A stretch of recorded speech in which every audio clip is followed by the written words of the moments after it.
Hello everyone, this is Professor Iris Miano giving you your Math 50 Pre-Statistics lecture, and we are on, let's see,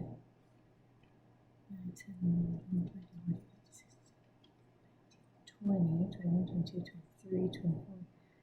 I think this is day 25 lecture right here. Okay, might be mistaken. I think it's 25 though. Okay, and we are on section 12.1. We're just going to cover 12.1 in this lecture, but it's going to be spread over two different handouts of lecture notes. Okay, so the first, this 12.1a that we're doing is just covering graphing as the method of solving systems of equations. And then 12.1b will cover methods of elimination and substitution. So let's go ahead and first define what a system of equations is. A system of equations is a set, let me go ahead and put my drawer on, set of two or more equations.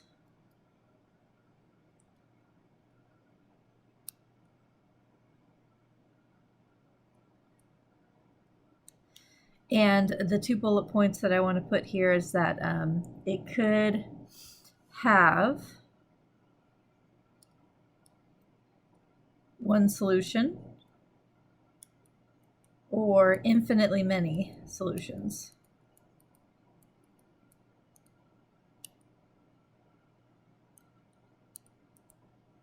Or it could have no solutions. That's supposed to say many, but it says may. Let's go ahead and try that one again. Many. Or it could have no solution. So the thing that we're going to investigate here is what this looks like in a graphical sense. So if a system of equations has a solution, then that means graphically each equation can be represented by a line, as you can see here, the equation on top of the system, and they're stacked on top of each other with a curly brace on the left side. So I would call this maybe equation 1, right? And this one's equation 2. This is often how I will label these things when I work with them. The top one being equation 1, the bottom one being equation 2. And I'm not assigning them these labels for any particular reason other than I want them to have a shorthand label so that if I want to write notes about what manipulations I'm performing on the equations, it's easier than just writing out the whole equation all over again. So notice that equation 1 is graphed here in red, and equation 2 is graphed here in blue, and they have a point of intersection, right? At, it looks like -1, 4. So that's going to be the solution of the system, is the point of intersection. -1, 4 is the point of intersection.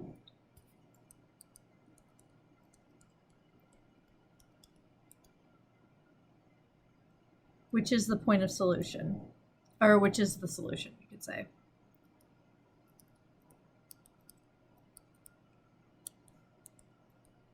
Like I said before in the definition, we could have one solution in which the two lines intersect like the first example.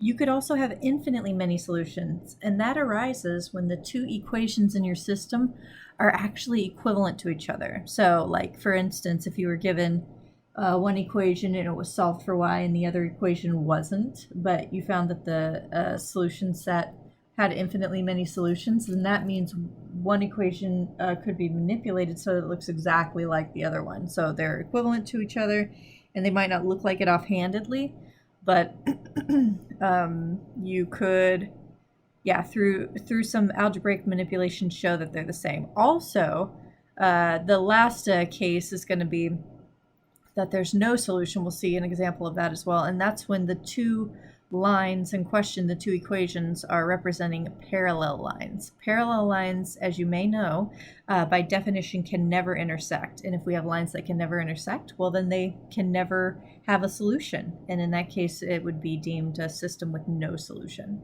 Okay, so here's another example with two parts to it. We're going to determine if 5, 2 is a solution to the system or not. So let 5 be your x and 2 is your y. This is your xy pair that you're going to be testing whether or not it's a solution to the system. So one thing you want to be careful of doing is not just test the first equation with the proposed solution. You want to test both equations. That's one thing that can be easy to overlook, is the fact that you need to test both. So let's have this be equation 1. This one's equation 2. And so let's test 5, 2. Let's plug it into equation 1. And what does that look like? Well, instead of an x, put a 5, so that'll be 2 times not x, but 5, plus 5 times no y anymore. Plug in 2. Is that equal to 20? Well, sure enough, it is, because here's 10 and here's 10, so that's 20 equals 20. So, long story short, if what you plug in for a proposed solution to an equation yields the same thing on both sides of the equation, then that means it is a solution to the first equation. But in order for it to be a solution to the entire system, you got to test both equations. So now let's go ahead and put 5, 2 into equation 2. So we'll get 5 minus 2. Is that equal to 7? Well, no. You get 3 on this side, 7 on that side. Are those two numbers on either side of this equation the same? Nope.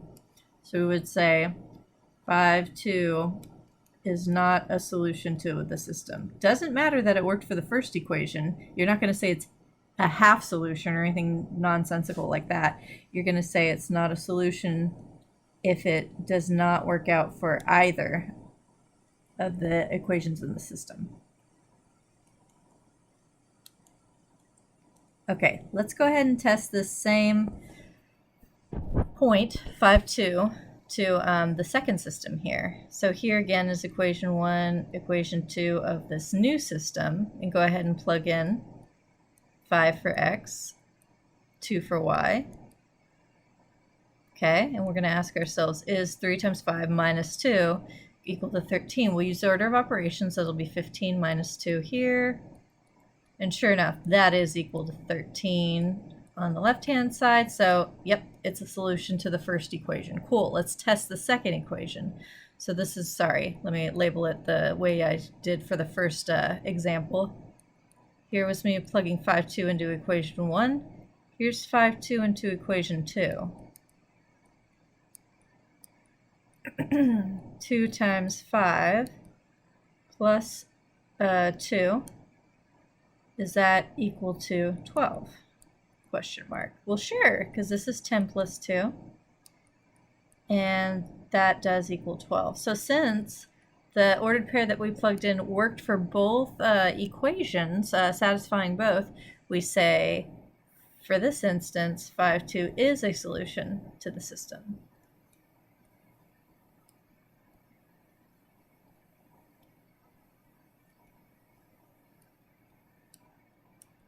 And there you have it. Okay, great. Moving on. Let's solve a system via the graphing method. So you need to review all of your graphing methods that you have at your disposal. And here we go. So notice that I have both equation 1 of this system and equation 2 in standard form. And that the coefficients being either 1 or -1, depending on which equation you're looking at. So for instance, equation 1's coefficients for x and y are -1 and 1 respectively. The coefficients for equation 2 are 1 for both x and y. Those coefficients lend themselves to the intercept method as the method that I would choose for graphing. So here is for equation 1, a short xy table with 0 for x and 0 for y, setting myself up for the intercept method. I'll do the same thing for equation 2. So let's start ourselves off with the y-intercept, in which the x is 0 for equation 1. So plug in a 0 for x, and then you'll find that y has to equal 1. If you block out this term right here, zeroing out the x, that is. So that's y equals 1. Now, if you do the same thing but zero out the y, you'll have negative x equals 1. Well, negative x equals 1 means that what do you have to plug in for x in order to satisfy that mini equation? Again, zeroing out the y. Negative x equals 1 means that x equals negative 1. So those are my two ordered pairs for equation 1. In fact, I'm going to go ahead and just change the color to make it, very distinctive here. So equation 1 I'm going to decide to do in green. So here are the two intercepts for equation 1. We have 0, 1. That's right here. And then we have negative 1, 0. Great. And all it takes is two ordered pairs plotted in order to draw the line. So just kind of grab a straight edge. I have a straight edge that I'm using on my computer screen. It's going to try and draw, to the best of my ability, a straight edge, but it's still a little bit wonky. Okay, so that's not bad. Here's equation 1. Okay, now equation 2, let's do it in a distinct color. Maybe we'll do some orange. Equation 2. Let's do the intercept method again. When we zero out the x term, y will equal 3. When we zero out the y term, x equals 3. That one was, hopefully everyone can see, is super quick and easy. So 0, 3, 3, 0. Here's 3, 0. Here is 0, 3. Use a straight edge to the best of your ability to connect those points. And you should, if your graph is very good and you trust it, see a pretty clear point of intersection. And that's going to be your solution, because these two lines happen to be crossing at a point there. So maybe in another color, I'll do this like really dark indigo color. I'll go ahead and highlight the point of intersection. And where is that? That's at 1, 2. Is the solution.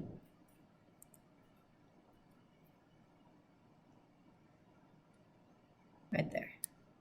Okay, so that's basically the method of graphing to solve a system of equations. Just to be clear, we were given a system of equations. Here it is. Equation 1 was y minus x equals 1. Equation 2 was y plus x equals 3. I graphed both of them, choosing to use the intercept method because that was the method that I saw being the easiest to graph these equations into lines. Then I noted the point of intersection and I reported it as the solution. Okay? And that is all there is to it. Okay? Great. Let's do this again.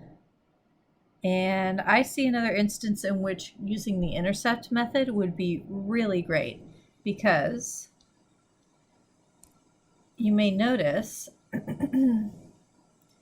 that the coefficients of the x and the y terms for each individual equation are factors of the constant term, right?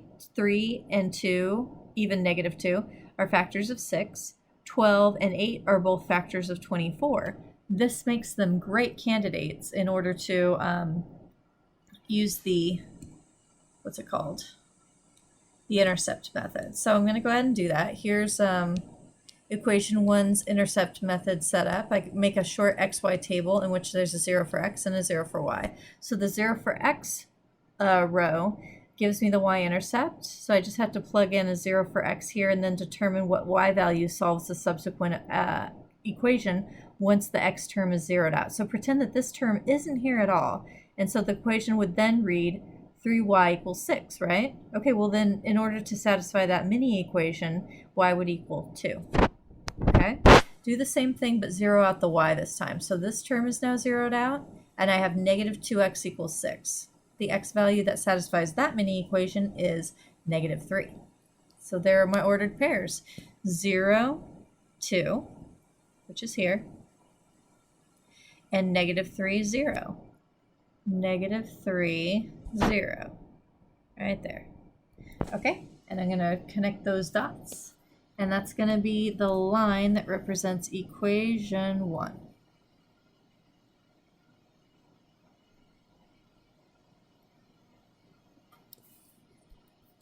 Okay. Now let's do the same thing for equation 2. I'll do a short xy table, setting myself up nicely for the intercept method. When the x term is zeroed out, I have negative 12y equals negative 24. Well, what's the value for y that solves that equation? It'd be positive 2, yeah? Okay, now zero out the y term. This term is gone, it's zeroed out. And then we have 8x equals negative 24. Well, in order to solve that equation, I would have to have x equal negative 3. What?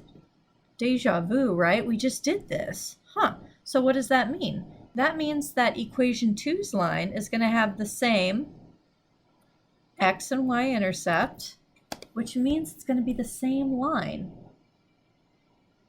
It's going to be right on top of the line that I just drew. So what does that mean? This is an instance in which the system of equations has infinitely many solutions. And the way you can think about it is this. This green line is a collection of infinitely many points, right? That's what a line is, or that's one way that you could think about a line. The orange line is also a set of infinitely many points. In fact, it's the same exact set. So the points of intersection are infinitely many, and they consist of all the points possible on the line. Which line? Either line, because they're the same line. So we would say, since the equations are equivalent,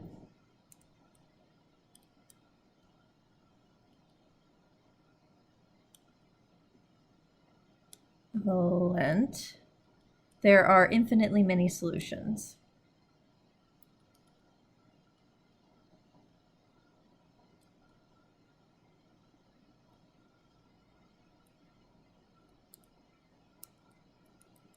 So if you have to come up with the solution set, like in set notation or some such thing, here's how it would look. Okay, so remember your curly brackets, right?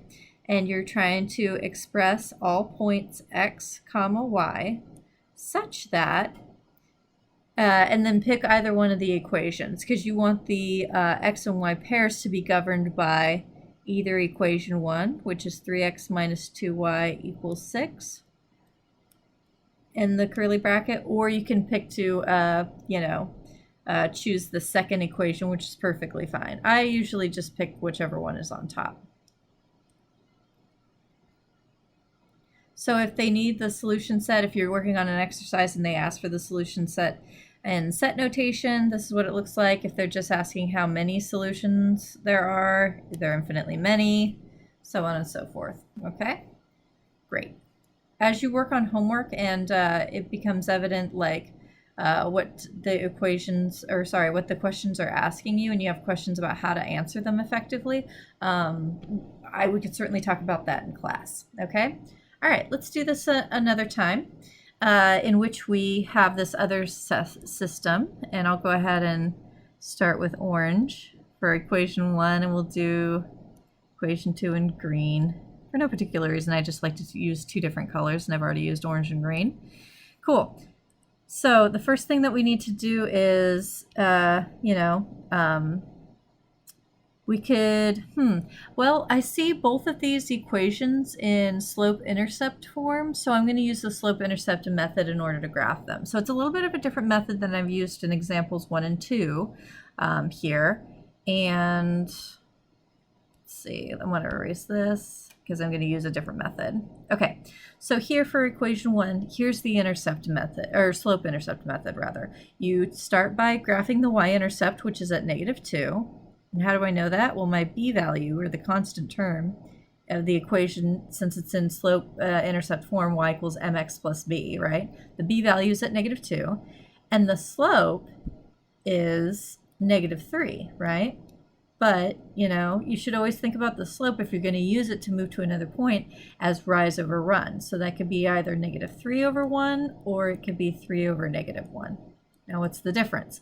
This first one right here is exhibiting a negative rise, so it means it's going down 3 units, and a positive run, which means from after going down those 3 units, it's going 1 unit to the right, because the movement to the right is positive movement for a run for the x values, okay? Whereas this positive 3 over negative 1 is indicating that you move up 3 units, but then 1 unit to the left from there, okay? So I'll go ahead and maybe I'll choose to use this one right here as my movement, okay, to get to an additional point. So that'll have me doing 3 units up, 1, 2, 3 from the y-intercept, and then from there move 1 unit to the left. There we go. And if I want to do this again, just to have another point out there, I could certainly do it. 1, 2, 3 units up, and then 1 unit to the left, and I'm still on the line. But again, 2 points is the minimum, of what you need. Sorry about that. Let's go back. Accidentally touched the screen. Okay, so I'm using my straight edge here to try and capture this line somewhat elegantly. It's still a little bit wobbly, but you get the picture. Okay, so that's equation 1's line. Equation 2, I'm going to use the same method, slope-intercept, right? So I'm going to have my y-intercept be at 5 this time, because that's my b-value, positive 5. 1, 2, 3, 4, 5, and I'm right at the tippity top of the grid. Notice that my slope is the same value as the slope for the first equation. Equations that have the same slope are never going to be able to intersect. So spoiler alert, this one's not going to have any solutions, but let's go ahead and see why that would be visually. Okay, so the m value being -3, I've already established that there's 2 different ways to think about it. Either you go down 3 units and 1 unit to the right, or you go up 3 units and 1 unit to the left. So since I'm already at the tippity top, it wouldn't make sense for me to travel up from there, would it? So I'm going to choose to, for this graph, use the down and to the right movement, which is equivalent. They're equal to each other, right? Okay. So here I go using the down and to the right movement from this y-intercept here. So I'm going to go down 1, 2, 3, 1 unit to the right. Maybe I'll use it a second time. Down 1, 2, 3, and 1 unit to the right.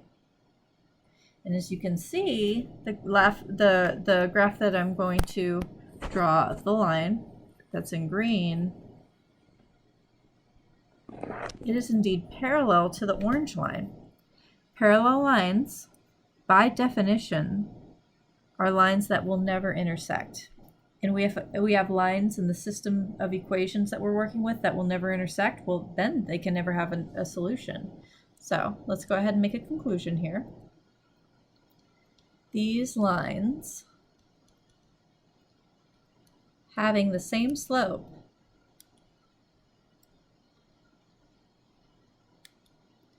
will never intersect.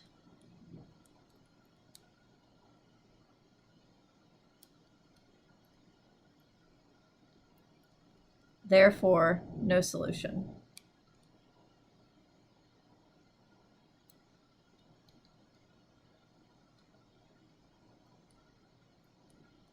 So you can use the phrase no solution. Other options sometimes is to use this circle with a line through it, or you can use a set of curly brackets with nothing inside. Those are the 3 different ways that we generally describe having a system of no solutions. So another way of saying that you have no solution is to categorize the system as inconsistent. So I'm going to go ahead and say an inconsistent system has no solution. A consistent system has at least one solution. So that's your instances in which you have 2 lines that intersect, or you have 2 lines that are resting right on top of each other, essentially being the same line. and that's the when you have infinitely many solutions. So those are the times when you have at least one solution. Oh, sorry, I pluralized the word when I didn't mean to. At least one solution. There we go.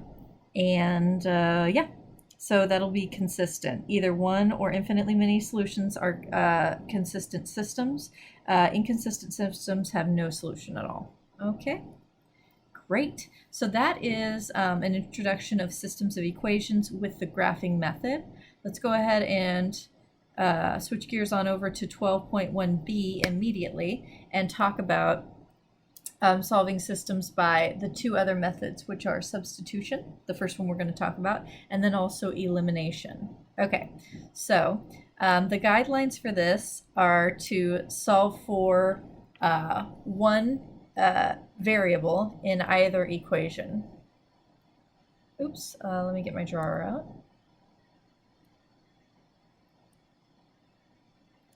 That's the first step.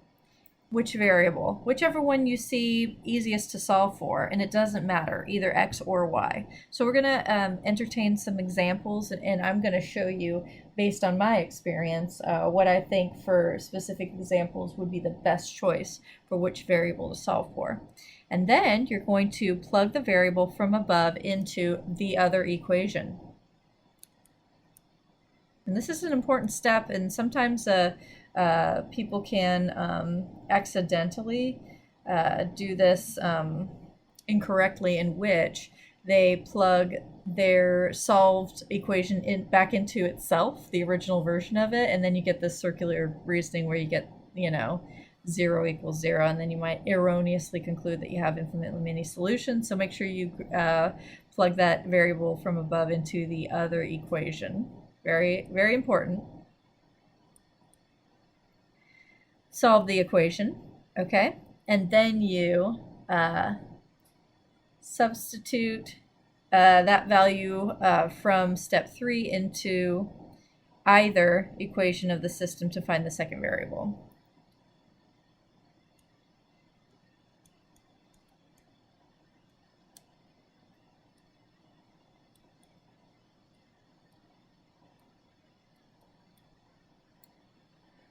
Into either equation. So substitute that solution from step 3 into either equation of the system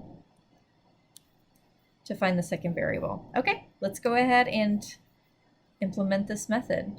So looking at example number 1, solving by substitution, and let's label these equation 1 and equation 2, just for ease of, describing the process here.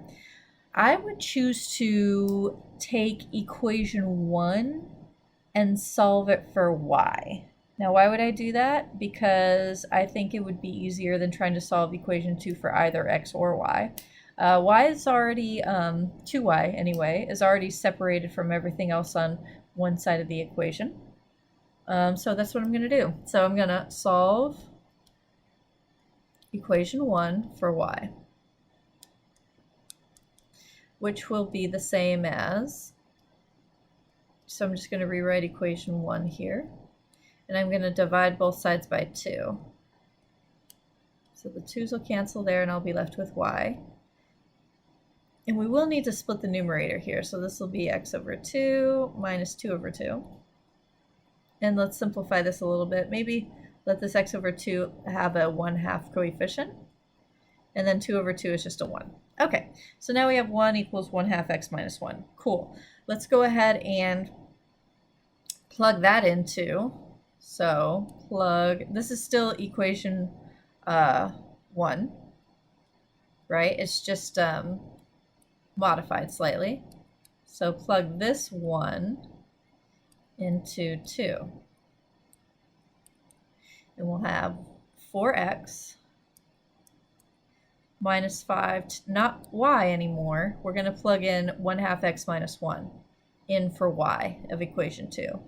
So that'll be 1/2 x minus 1 equals -4. And then we're going to solve for x. Okay, so let's distribute through. Okay, and we'll get -5 halves x plus 5. There we go, equals -4. Here we're going to have to make common denominators. It's nothing we can't handle though. This 4x, making a common denominator with the 5 halves, will turn into 8 halves x minus 5 halves x plus 5 equals -4. So here, 8 halves minus 5 halves, that'll be 3 halves, yeah? Because 8 minus 5 is 3. Keep the common denominator of 2. Plus 4, or 5 rather, excuse me, that's still a 5 right here, equals -4. Let's go ahead and subtract 5 from both sides. That'll give 3 halves x equals -9. Multiply both sides by the reciprocal of 3 halves, so that's 2/3 times 2/3. If you want to put that -9 over a 1 here, that would be a good idea. And then we're going to slash, slash, slash, right? Those 2's go away, the 3's go away. We're left with x as desired. Ooh, and there's a common factor of 3 right here. And that will leave x equals -6. Fun! Okay, so that's half the battle right there. Maybe I'll box it up in another color. Okay, but it's only half the story. We still need to figure out what the y value is. So go ahead and plug in x equals -6 for, doesn't matter. Either one of the original equations will do. So maybe I'll check, I'll do equation 1. So that'll be plug x equals -6 into equation 1. You could just as easily plug it into equation 2. This is just a stylistic choice that I'm taking, okay? So that'll be 2y equals -6 minus 2. So that'll be 2y equals -8. Divide both sides by 2. And that'll leave y equals -4. So depending on how the homework is going to ask you for the solution, I kind of forget how it goes. It's fine by me if you want to just leave your handwritten work boxed up, but you're always going to be working in the homework and on your exams in the Pearson, online mechanism. So they might ask you to put the equation either in separate boxes, x equals this, y equals that, or if they ask for it as an ordered pair, you got to go x first, comma, y. So this is how the solution set would look as an ordered pair. As an ordered pair. Just to be clear. Okay, great. And that's that. Just a little recap. We solved equation 1 for y because that seemed like it would be the least amount of work to solve one of the equations for one of the variables. Then I plugged that modified equation 1 into equation 2. Sorry, let me go ahead and make sure that I've got this. Yeah, I always circle the equation names. And that allows you to have an equation with just one variable in it for which you will solve all the way down. And once you solve for that one variable, you plug it into either one of the original equations in order to solve for the remaining variables. So in this case, solving equation 1 for y initially and plugging that into equation 2 yielded one equation for x, for which we solved for the x value equaling -6. Then we plugged in x equals -6 into equation 1 because it seemed like it'd be easier to work with. Could have chosen equation 2, decided not to for stylistic reasons alone. Once we plugged in x equals -6 into equation 1, we were able to solve for the y value, and that gave us the entire solution of -6, -4 for x and y respectively. Okay. Let's do a couple more, or one more, I guess, of this type, and then we're going to talk about the elimination method next. Okay, so here we go. Let's do one more substitution. And I'm going to choose to solve for equation 2 by dividing both sides of it by 3, and that will allow me to solve for a. Now if you're looking at this and you're like, I would have chosen to add 2b to both sides on equation 1 to solve for a, by all means do that. I don't think that either one of those choices is necessarily more or less work. It's just I saw equation 2 first and it looked good. So I'm going to choose to solve equation 2 for A, which will be, here's equation 2, the original. And what we'll need to do is divide both sides by 3. So that'll give, A equals, and then you'll split that numerator and then reduce. A equals, that'll leave 2B plus 3. Hopefully everyone's okay with that, splitting the numerator and then reducing the subsequent fractions. So A equals 2B, cool. So now let's go ahead and plug. So that's the new equation 2. So plug 2 into 1, and we get this. So instead of A, right here, this first term, we're going to plug in 2B plus 3. And then subtract 2B equal to 3. Ooh, interesting. You guys see what's going to happen here? Notice that the 2B here and the subtracted off 2B are going to cancel out, and we'll be left with 3 equals 3. Interesting. Now, if you're trying to get this all the way down to, getting everything on one side, you'll get 0 equals 0. Now, when you algebraically arrive at 0 equals 0, and you did everything correctly, you didn't plug an equation into itself or anything silly like that, you have arrived at a system of equations that is consistent but has infinitely many solutions. So this would be akin to what we did graphically when the two lines were resting right on top of each other. Essentially, these two equations in this system, equation 1 and equation 2, are equivalent to each other. Okay, so we would say, based on this, the equations are equivalent.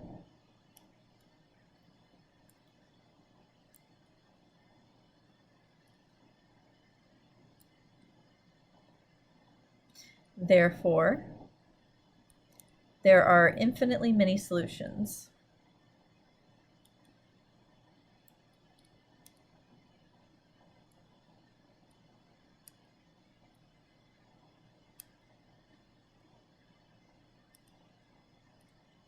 And if you want to write that as a set, you'll say the set of all xy pairs such that, go back to the original system and pick an equation. A minus 2B equals 3, sure. A minus 2B equals 3. I could have just as easily chosen equation 2 for this. For no reason at all, I could chose equation 1. Get rid of that dot. And we're good. Okay, so let me maybe box up the important bits. Infinitely many solutions. And here, of course, is the set of all xy pairs that govern those infinitely many solutions. Okay, great.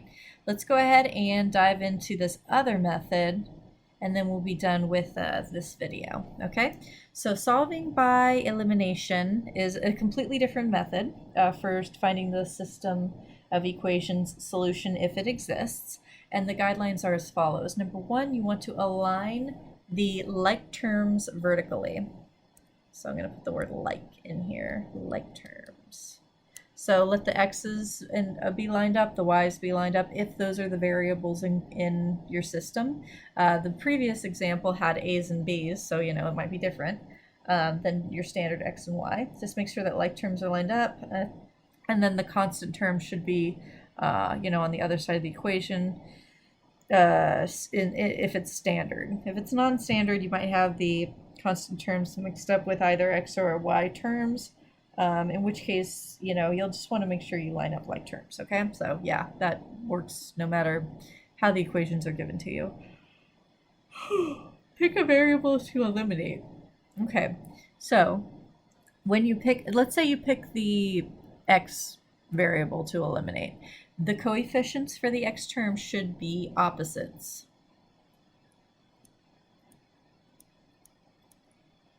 So if the coefficient of the x term in equation 1 is 3, then the coefficient for the x term in equation 2 should be -3, okay?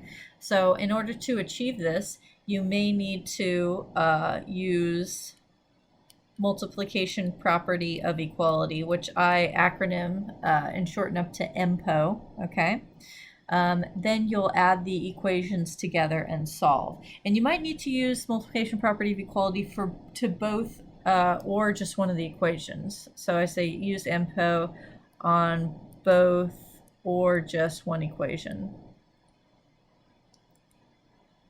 You always want to try and just do it on one equation whenever you have to do it, but sometimes there won't be the option and you'll have to use it on both. So I think there will be at least one instance in which I have an example of that. Okay, great. So then you'll add the equations together and solve. That's part 3. Part 4 is to substitute the solution to one variable to get the second variable. So you'll plug in the solution found in part 3 for the second second variable solution. Okay, cool. So the last, 2 steps here are very much the same as what we did for the substitution method. Okay, let's go ahead and solve this by elimination. Again, as always, I always like to categorize my equations by calling them equation 1, equation 2, just for, ease of understanding with the process. Let's see, should we eliminate x or y? Well, I mean, maybe it seems a little bit easier to eliminate y, so I'm going to go ahead and do that. Notice that in equation 1, the coefficient is positive 1. In equation 2, the coefficient on y is positive 2. So maybe I'll choose to, in eliminating y, multiply both sides of equation 1 by negative 2 so that I get opposites for the coefficients of y, the variable I'm trying to eliminate. Okay, so I'm going to multiply negative 2 times equation 1, and then I'm going to add it to equation 2. And here's what it's going to look like. So here is negative 2 times equation 1. We'll get negative 6x minus 2y equals positive 14. You feel me on that? So this is still equation 1. It's just I use the multiplication property of equality to come up with an equivalent equation in which I have a negative 2 coefficient on my y for equation 1. And I want that because when I notice that when I put equation 2 underneath it, the coefficients on y are opposites of one another. Cool. Now I'm ready to add them together. This is the elimination method. Did you guys notice, though, that the coefficients on the x terms are also going to cancel out? That was coincidental, okay? So they both cancel out. You get a big fat 0 on this side. But what do you get on the other side? Well, what's 14 plus 5? Well, that's 19. This system of equations is trying to claim that 0 is equal to 19. How do you feel about that? 0 equal to 19. That sounds like nonsense to me. So I'm going to put a big red slashy through that equal sign and say that they are not equal to each other. And when you come up with this algebra in your algebraic working, either by the substitution or the elimination method, when you come up with an inconsistency or an absurdity like this, you will say that there's no solution, okay? So this is an inconsistent system.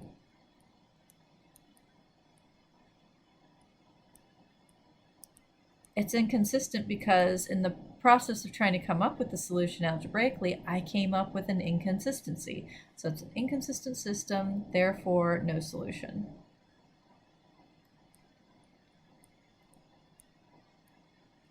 Okay, so again, phrase no solution, the circle with the slashy through it, the closed, right, curly braces, those are all ways that you can represent that you have no solution. I'm pretty sure when you do homework, it's like just going to be an option in the drop-down menu, or that you could bubble in if you have a, what's it called?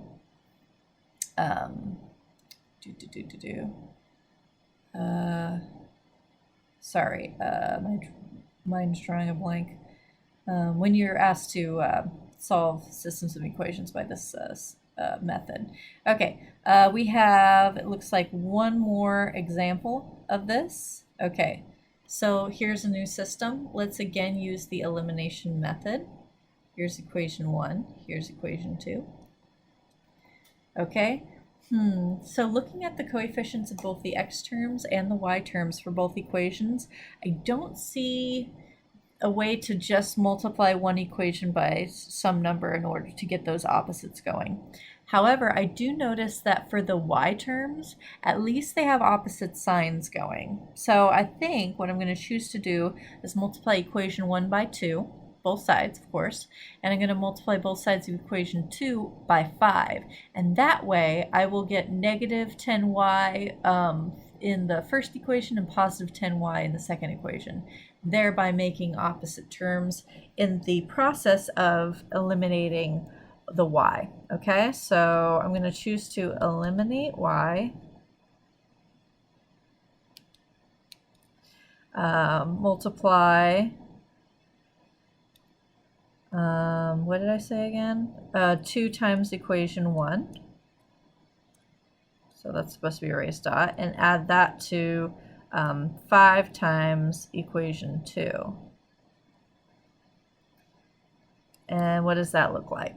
Here's 2 times equation 1. It'll be 8x minus 10y equals negative 36. Right? Hold on, let me make this equal sign a little bit prettier. Much better. Okay, and then let's multiply 5 on both sides of equation 2. So then we'll have 15x plus 10y equals negative 10. Okay, so notice that the y terms are going to cancel. Yep, so I have successfully set up these equation 1 and 2 equivalents in such a way that I'm going to eliminate y. So now go ahead and add the remaining x's. You'll have 8 plus 15x, which is, I think, 23x.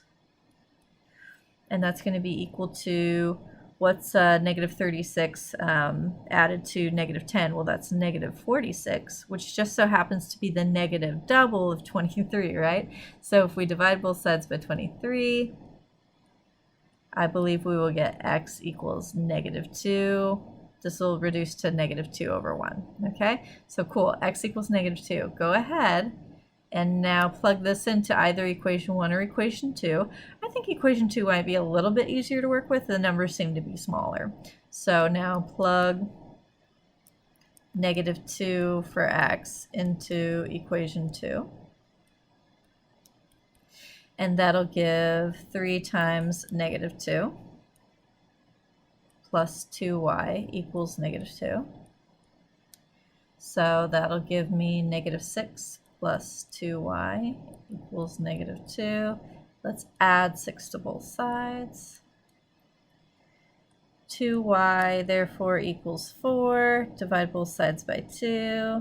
Therefore, y equals 2. Okay, so we have the system of equations here. Solution. It's a single solution, an ordered pair of negative 2, 2.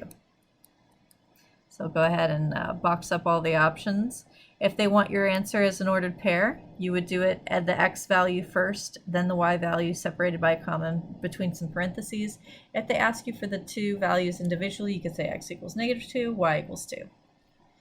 Okay, great. And I think that is it for this particular video. So that's 12.1, covering systems of equations introduction and all 3 methods for solving those systems. Not including the matrices version, which is actually what we're going to talk about in the next lecture video for 12.2, solving linear equations, systems of linear equations using matrices. So stay tuned for that. All right, thanks guys.